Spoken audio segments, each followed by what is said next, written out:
de unos pecados que encontré en Isaías 5. Si tienen su Biblia, los invito de paso a ir abriendo sus Biblias en Isaías 5. Es la parábola de la viña. Y es muy interesante que del 1 al 7 nos habla sobre la relación en que tiene la viña con Dios. La viña viene siendo Israel. Entonces vamos a estar analizando unos puntos específicos. Vamos a leer nomás del 1 al 7 y luego mientras vamos hablando de la palabra vamos a ir leyendo los siguientes capítulos y los siguientes versículos, perdón. Así que los invito a acompañarme con la Biblia en Isaías 5 del 1 al 7, que dice: Cantaré en nombre de mi amigo querido una canción dedicada a su viña. Mi amigo querido tenía una viña en una ladera fértil. La acabó, la limpió de piedras y la plantó con las mejores cepas. Edificó una torre en medio de ella. Cuando hablamos aquí de edificó una torre, está hablando de una torre de vigilancia. Yo estuve viendo unas imágenes, no encontré una imagen correspondiente a lo que quería buscar, pero la torre se refiere que pusieron una torre alrededor de la viña de vigilancia, a eso se refería. Y además preparó un lagar. Él esperaba que diera buenas uvas. En otras versiones hablaba de otro tipo de uvas, pero me gustó la versión de la NBI porque habla más entendible, digamos. El 3 dice: Y ahora, hombres de Judá, habitantes de Jerusalén, juzguen entre mi viña y yo. ¿Qué más se podría hacer por mi viña que yo no haya hecho? Yo esperaba que diera buenas uvas. ¿Por qué me dio uvas agrias? Voy a decirles lo que haré con mi viña. Le quitaré su cerco y será destruida. Derribaré su muro y será pisoteada. La dejaré desolada y no será podada ni cultivada. Le crecerán espinos y cardos. Mandaré que las nubes no lluevan sobre ella. La viña del Todopoderoso es el pueblo de Israel. Los hombres de Judá son su huerto preferido. Él esperaba justicia, pero encontró ríos de sangre. Esperaba rectitud, pero encontró gritos de angustia. Lo mismo que hemos escuchado recién en el versículo 7 son los puntos que vamos a estar viendo en la prédica. A partir del versículo 8 en adelante encontré 6 pecados que Israel ha estado haciendo fuera de la ley de Dios, ¿no? Entonces, lo que vamos a estar viendo son los seis pecados que ha estado haciendo Israel y cómo cae el juicio ante Israel. El tema del capítulo 5 es la canción de la viña, así como lo venimos diciendo. En este capítulo notaremos 6 pecados específicos. Los primeros 7 versículos constituyen a la canción de la viña, que nos habla de los pecados de la nación de Israel y del cautiverio que se aproximaba. A partir del versículo 8 se nos presentan los 6 lamentos o 6 pecados específicos que traerán el juicio de Dios sobre la nación de Israel. Se especifica el castigo para cada uno de esos pecados. Estos pecados también se pueden relacionar con los pecados que hoy en día tenemos latentes, sean personales, sean familiares, sean incluso en el gobierno, en el país. Cada uno de ellos nos habla de cierto pecado por el cual Dios estaba juzgando a Israel. El primer pecado, expresado en el versículo 8, se refiere al pecado que empezó a actuar Israel. ¿Lo tenemos? Sí. Dice: hay de aquellos que acaparan casa tras casa y se apropian del campo tras campo, hasta que no dejan lugar para nadie más y terminan viviendo solos en el país. Isaías 5:8. En este versículo nos referimos a la codicia. La codicia es el primer pecado que está hablando Dios, que es una forma de llamarlo como idolatría. En la traducción hebrea, la palabra codicia se refiere como deseo excesivo o desordenado de obtener ganancias. La codicia en la traducción en hebreo se dice como deseo excesivo o desordenado de obtener ganancia. Para que entendamos un poco la historia de Israel y por qué estamos llamando que son codiciosos, les voy a contar más o menos cómo trabajaban. En aquel pueblo, en Israel, se dedicaban mayormente a la agricultura. Algunos establecían grandes corporaciones de agricultores, con grandes graneros y extensiones de tierra. Y no hacían esto por el bien de generar al pueblo, no lo hacían con el beneficio de ayudar a la gente que no tenían alimentos, sino impulsados por su codicia insaciable, por una ansia de tener cada vez más y mayores posesiones. Los perjudicados de esta ambición eran los pequeños agricultores, que poco a poco iban siendo desplazados de esta actividad que constituía su medio de vida. Dios iba a juzgar al pueblo por consentir aquella injusticia. Dios iba a tener que caerle juicio sobre esas personas que por la ambición de obtener más no pensaban en cómo afectaban a las demás personas. Por ello, en vez de seguir las instrucciones de Dios, estaban extrayendo del suelo todas las riquezas que podían. Eso mismo lo vemos hoy, mis hermanos. De cuántas empresas o cuántas personas están con esa codicia de obtener todo lo mejor posible, de no importarle el daño a las personas, no importarle en cómo puede llegar a afectar. La codicia humana hoy en día no ha cambiado a como era antes y se manifiesta en muchas partes del mundo. En lo personal lo vi desde una constructora. Yo trabajaba cuando vivía en Estados Unidos en una empresa constructora y veía cómo los trabajadores trabajaban desde temprano hasta anochecer por un salario. Y el salario era el salario mínimo al que realmente se merecían o uno como persona quisiera darles por el tanto esfuerzo que hacen. Déjeme que me perdí. Ahí es donde el ansia de la riqueza de algunos pocos está agotando los recursos de toda la tierra. Dios ha provisto abundantes recursos para la supervivencia de los pueblos, pero el ser humano está agotando estas provisiones. Hace como una semana, mi esposa me contó de que en 10 años se iba a agotar, no iba a haber vida en la tierra marina, que en 10 años no iba a haber más vida, debido a la cantidad de químicos, debido a la cantidad de cosas tóxicas, que las fábricas y todo tipo de basura que tiramos, a veces nosotros no nos damos cuenta y afectamos a todo lo que es el lado marítimo. Y está pronosticado eso, que si no hacemos nada, que en 10 años no va a haber peces, no va a haber ningún tipo de vida marítima. Y ahí es donde nos entra una pregunta de qué estamos haciendo nosotros, mis hermanos. ¿Qué estamos haciendo para cambiar, para, aunque sea no dañar a estas personas, a las personas que necesitan realmente ese apoyo y que por corporaciones o por otro tipo de cosas que está la codicia envenenado, nos están afectando a nosotros y afecta también a ellos? Entonces ese es el primer pecado, la codicia. ¿Qué tan arraigados estamos de la codicia? A veces no nos damos cuenta, pero puede que no somos codiciosos en lo económico, pero puede que somos codiciosos en otras cosas, en la limpieza o cualquier tipo de ambición que estamos rodeados de querer que esté todo en orden o de querer tener lo mejor posible. Entonces es importante que tengamos en mente que uno de los pecados principales que a veces vivimos es la codicia. El segundo pecado lo encontramos en el versículo 11 y 12 de este mismo capítulo. Ahí lo van a leer. Ahí está. Hay de los que madrugan para ir tras bebidas embriagantes, que quedan hasta muy tarde embriagándose con vino. En sus banquetes hay vinos y arpas, liras, tambores y flautas. Cuando dice eso se refiere a que hay fiesta.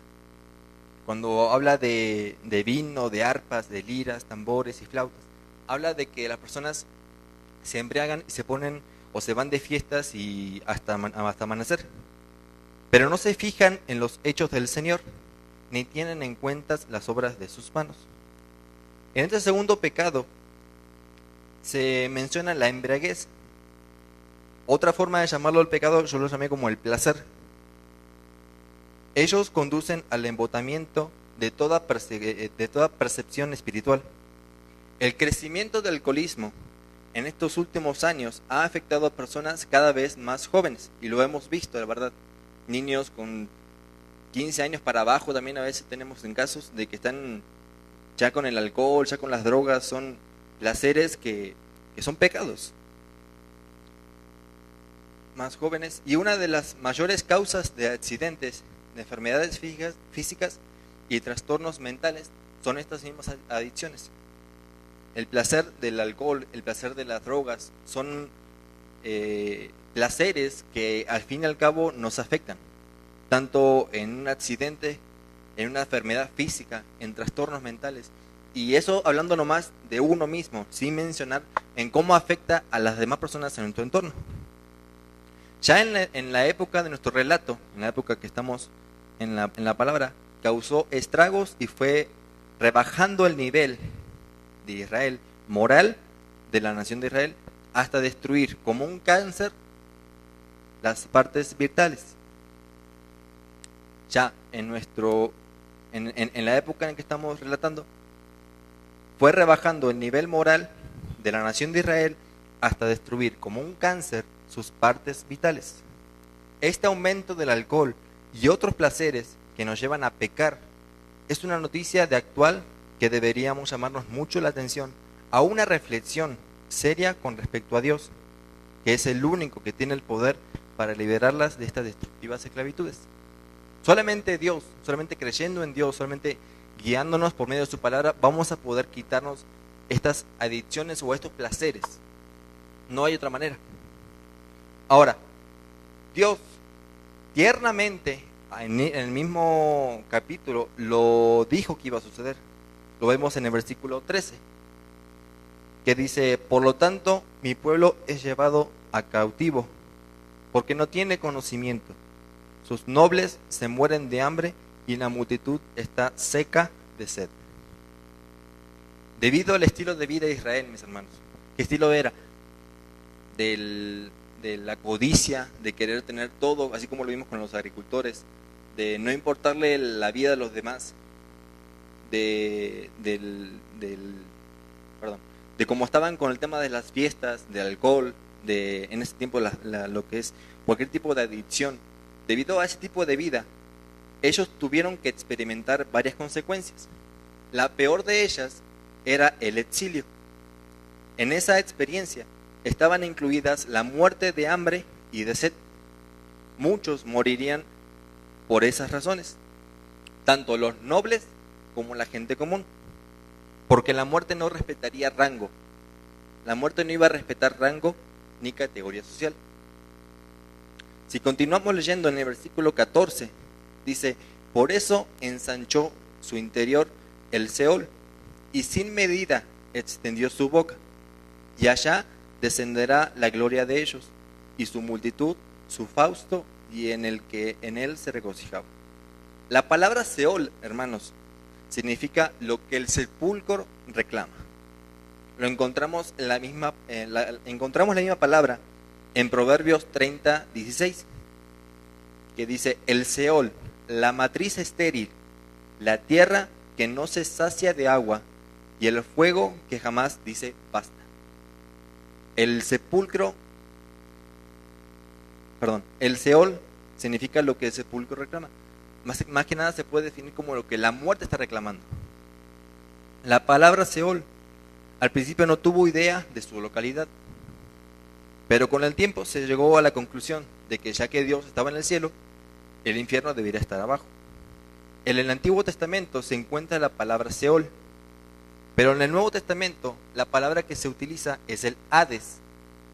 El Señor Jesús usó la palabra cuando lo mencionó en Mateos 11:23, que dice: y tú, Capernaún, que eres levantada hasta el cielo, hasta el Hades serás abatida. En el Antiguo Testamento se usaba la palabra Seol, pero en el Nuevo Testamento se usaba la palabra Hades, para la misma definición, de que cualquier persona que está en pecado, como en el caso de Israel, iban a ser mandados al Hades, al sepulcro. En este pasaje, el Señor no estaba hablando de un descenso literal en las entrañas de la tierra. Simplemente quiso decir que Capernaún iba a ser abatida.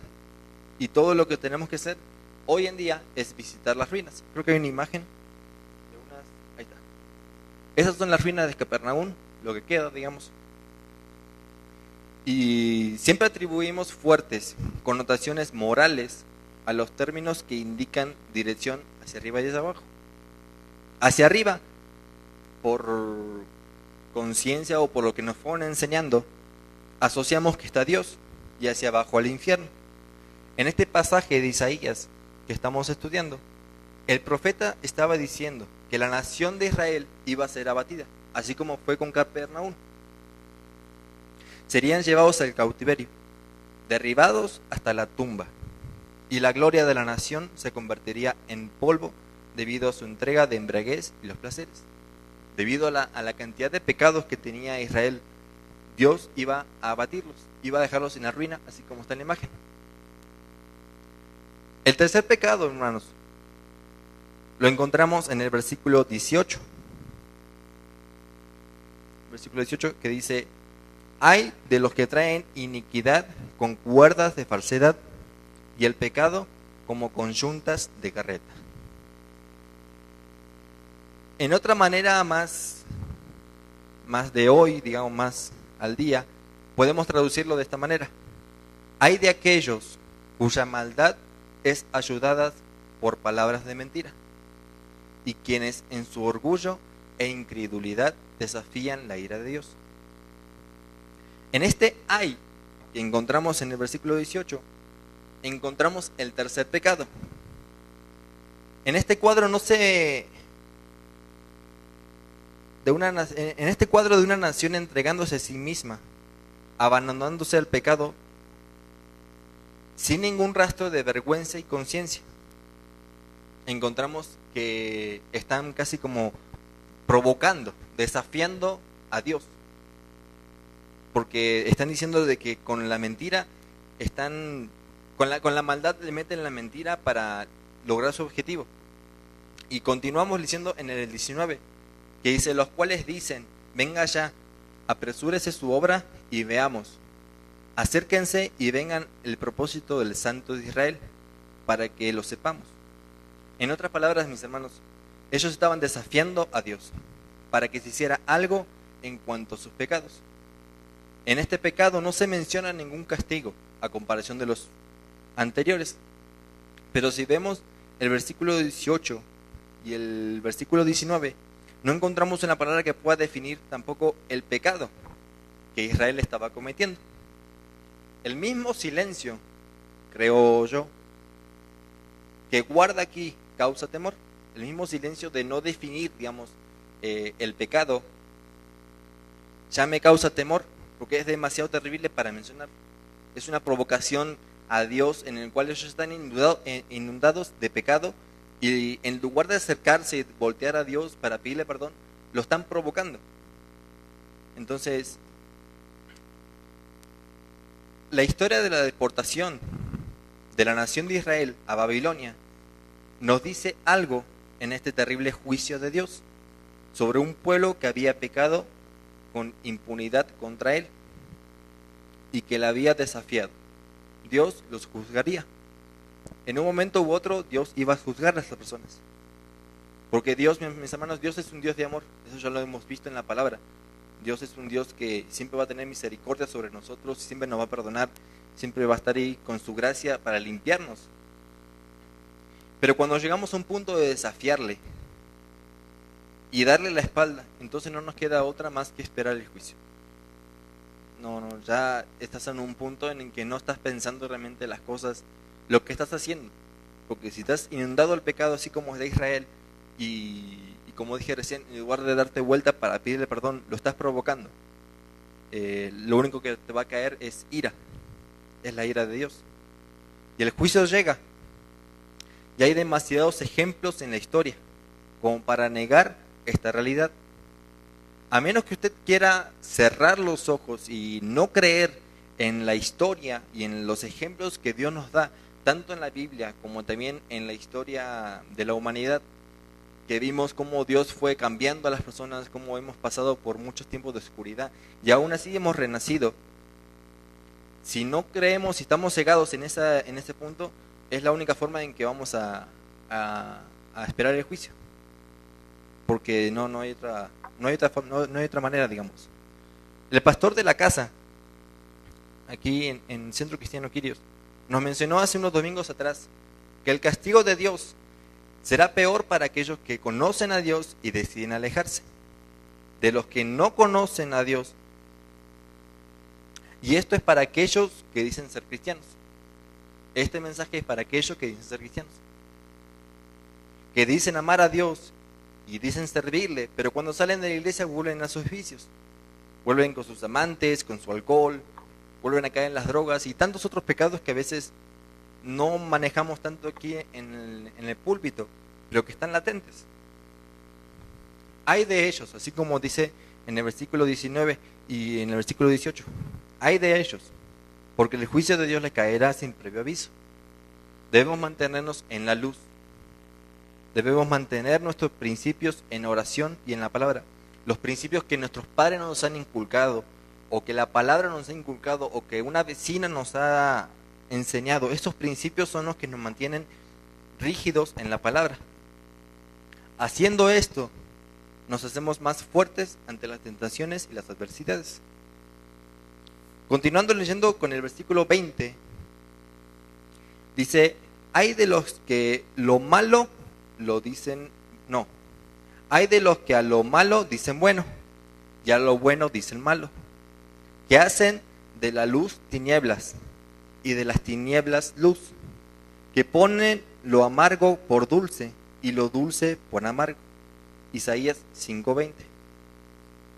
En este versículo encontramos el cuarto pecado, que fue un intento de destruir las normas de Dios, de lo que es bueno y justo a lo que es malo e injusto, sustituyéndolos por los valores humanos que contradicen las normas o el nivel moral de Dios. En este caso estamos hablando de las personas, y voy a darle un par de ejemplos, de estas personas que según ellos están bien, pero ante la palabra y ante los principios que hemos visto desde pequeños, sabemos que están mal.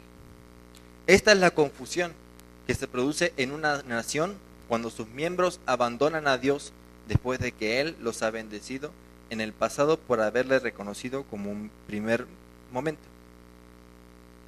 Esto es lo que les va a pasar a las personas, que habiendo recibido a Dios como primero y habiendo recibido las bendiciones que Dios les dio, les dan la espalda y tratan de cambiar las normas.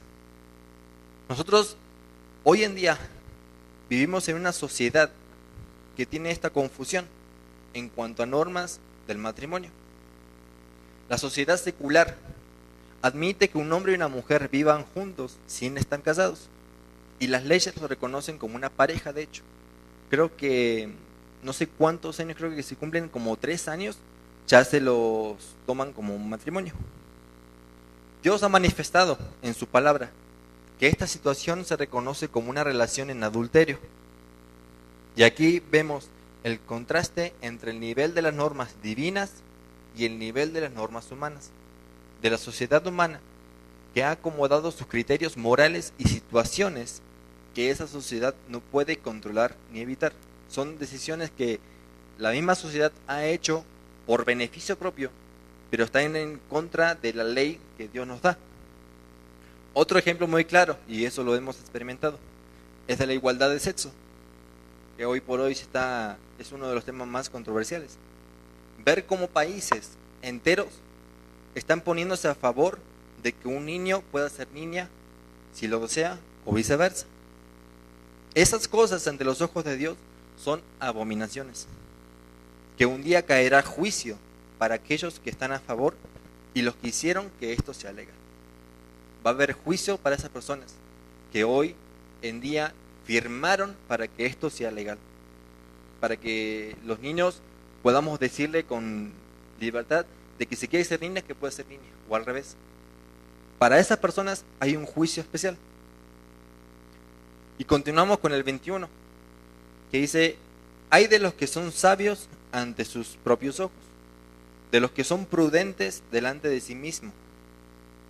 En este, mis hermanos, encontramos el quinto pecado, que se refiere al orgullo. Leí un artículo, no me acuerdo en dónde, pero que dice que El orgullo es el pecado de pecados. En la enciclopedia cristiana, se le define el orgullo como una estima propia exagerada que ciega a su poseedor a las debilidades y peligros y pavimenta el camino a su humillación y destrucción.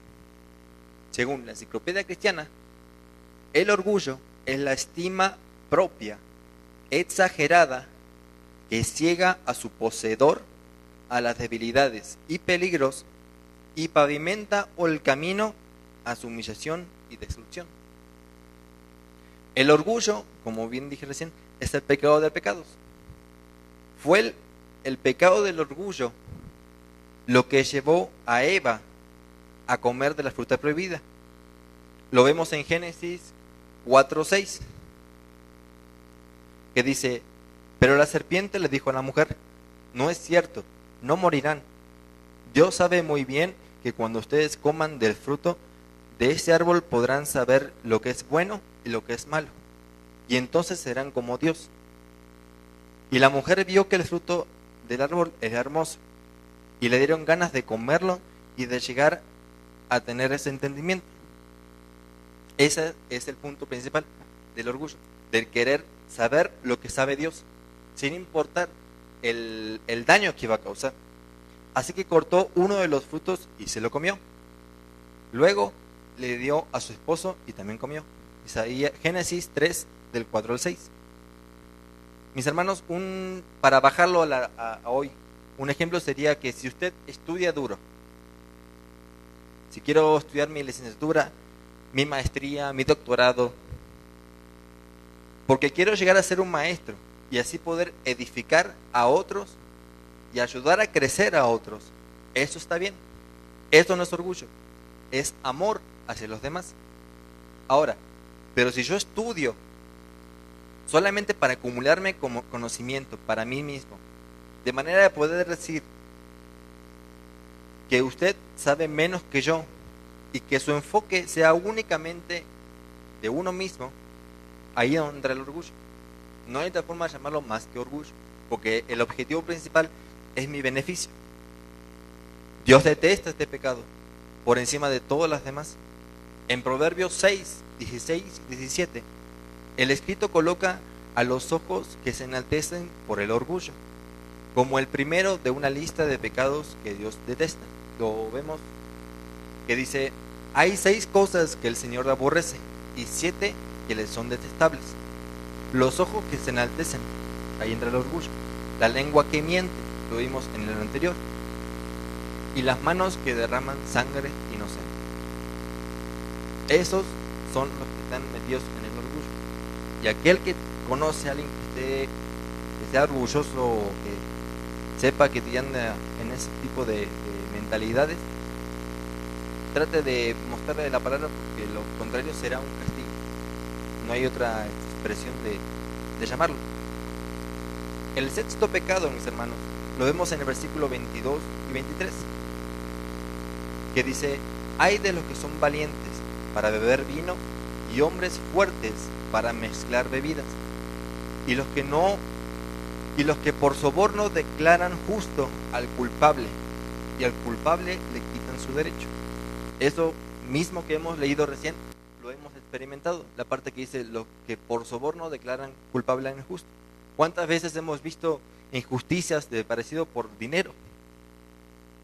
En este sexto pecado, aquí tenemos un pueblo que está tan dominado por la embriaguez que habían perdido su sentido de la justicia. En esta gente prevalecían la injusticia y la falta de honradez, y el hombre justo era acusado falsamente. Ninguna nación que rebaja tanto su nivel moral hasta perder su sentido de valores puede sobrevivir por mucho tiempo. Mis hermanos, lo que es malo desde el momento en que ocurre hasta que cae el juicio de Dios. Hoy en día está un tema controversial en el mundo, que así como vemos el de la igualdad de sexo, está el tema del aborto. Hay tantos países que ya están de acuerdo con esto, porque dicen que el cuerpo de la mujer es su cuerpo y que pueden hacer lo que quieran con su cuerpo. Lo mismo lo vi en unas noticias en Argentina de que decían, que daban ese pensamiento diciendo, mi cuerpo es mi cuerpo y puedo hacer lo que yo quiera con él. Así tenga un bebé en las entrañas. Eso mismo es creer que tener el derecho de abortar, y fue tanto el pecado que se acumuló con respecto a este tema, que ya lo legalizaron. Fue tanta gente que está a favor del aborto, así como lo vimos con la igualdad del sexo, que ya lo legalizaron. Y así como cayó un juicio, y va a caer el juicio para esas personas que están a favor de la igualdad del sexo, va a caer sobre este mismo tema, porque sigue siendo pecado. Lo están llamando justo a lo injusto, lo están llamando lo que es bueno, lo malo.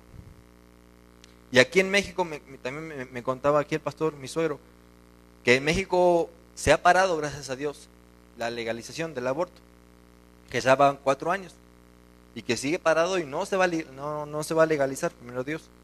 Pero hay muchos otros países que ya está legal. En Argentina pasó hace como 2 semanas o un mes de que ya se legalizó el aborto. Y así como le está cayendo el juicio, va a caer el juicio contra estas naciones, contra Argentina, contra otros países más que están legalizando el aborto. Todo ese pecado que las personas tienen y siguen acumulando, ellos lo ven como algo bueno. Y por más que intenten hacerles cambiar el pensamiento, por más que intentemos esforzarnos en intentarles de cambiar el pensamiento, si Dios no se les revela a ellos, difícilmente logran cambiar. Están cegados de tanto pecado y Dios lo ve. Él ve todo. Y así como hubo un juicio para Israel, que lo hemos estado viendo, por intentar cambiar lo bueno por lo malo, lo habrá para estas personas que están a favor de estos temas. Continuamos con el versículo 24, que dice, por tanto, como la lengua del fuego consume el rastrojo, y la llama devora la paja, así será su raíz como podredumbre, y su flor se desvanecerá como polvo, porque desecharon la ley del Señor de los juicios de los ejércitos, y abominaron la palabra del Santo de Israel. Busqué la definición porque no me lograba entender la palabra que decía lengua de fuego como rastrojo, y la traduje de un modo en que se decía que aunque el proceso de deterioro y la corrupción es lento y puede pasar desapercibido, el castigo llega como un fuego en el rastrojo. Es rápido el juicio y avanza enfurecido. Nada lo detiene. Ese enojo del Señor que brota en el juicio, que impulsa su terrible juicio en los últimos días. Ese mismo fuego que estamos aquí en la palabra en Isaías 5:24 es el juicio que va a caer sobre las personas. Hay cientos de pecados que traen consigo su propio castigo. La embriaguez es uno de ellos y el abuso de las drogas es otro. Y podríamos mencionar muchas personas que hemos visto esclavizados en esos pecados y aún siguen. ¿Cuántos familiares a veces tenemos o amigos, primos, vecinos que están encarcelados sobre el alcohol? Y para ellos hay un juicio. La diferencia de este caso de los demás, en el caso de ellos, vemos cómo el pecado opera en sus vidas, en sus propios cuerpos, hasta que los destruye. El mismo alcohol te destruye, afectando también las vidas de sus familiares. En esos casos, Dios ni siquiera ha tenido que intervenir para nada. El pecado mismo del alcohol, de las drogas, de cualquier tipo de adicción que hoy en día se está manejando, el pecado mismo que nosotros cometemos es el pecado que nos destruye. Otro ejemplo, en caso de la drogadicción, a no ser que éste se entregue a Cristo para que lo libere y se le revele Dios y acepte a Dios y deje esas cosas, el adicto continúa esclavizado hasta su propia muerte. Dios no tiene que intervenir para juzgarle a lo largo de este proceso de autodestrucción. Él simplemente deja que el pecado siga su curso normal.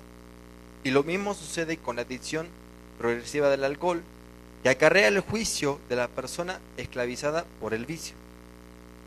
El apóstol Pablo da un tema específico sobre esto. Lo vemos en Romanos 8, 12 y 13. No hay placa, pero aquí lo digo.